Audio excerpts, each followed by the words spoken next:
Ketua Umum PP Muhammadiyah, maksudkan PP Pemuda Muhammadiyah, Dhanil Anzar Simanjuntak diperiksa Polda Metro Jaya sebagai saksi dalam kasus dugaan penyelewengan dana kegiatan kemah dan apel Pemuda Islam Indonesia pada Jumat kemarin. Usai diperiksa selama 8 jam, Ketua PP Pemuda Muhammadiyah Dhanil Anzar Simanjuntak menyatakan ikut menandatangani laporan pertanggungjawaban anggaran penyelenggaraan kemah dan apel Pemuda Islam Indonesia tahun 2017.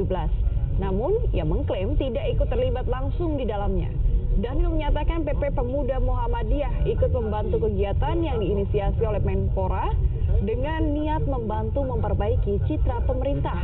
Terkait dana 2 miliar rupiah yang ia kembalikan, Dhanil Anzar Simanjuntak dan kuasa hukumnya justru mempertanyakan mengapa ia baru dilaporkan sekarang dan menyatakan hal ini merupakan tanggung jawab Kemenpora.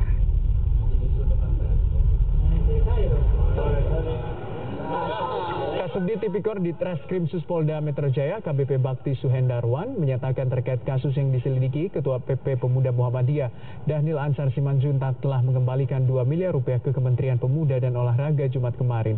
Dhanil diperiksa sebagai saksi dalam kasus dugaan penyelewengan dana kemah dan juga apel Pemuda Islam Indonesia tahun 2017.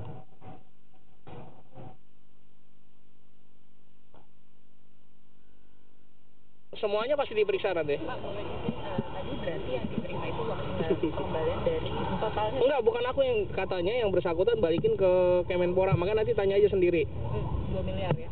Hari ini katanya kembaliin Ke Kemenpora. ke Kemenpora. Nah, kalau aku sih kalau saya kan masalah kalau misalnya masalah keuangan negara itu kalau misalnya 2 miliar itu nanti di sana jadi apa? Karena di sana udah dipertanggungjawabkan 100%. Makanya tadi kita ngobrol, ya Mbok ya ngomong dulu sama Kemenpora. Karena apa? Itu kan harus ada putusan dulu kan.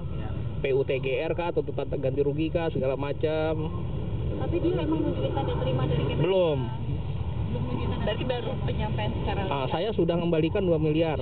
Lewat itu nanti ditanyakan itu aja. Nanti tanya aja sama dia deh.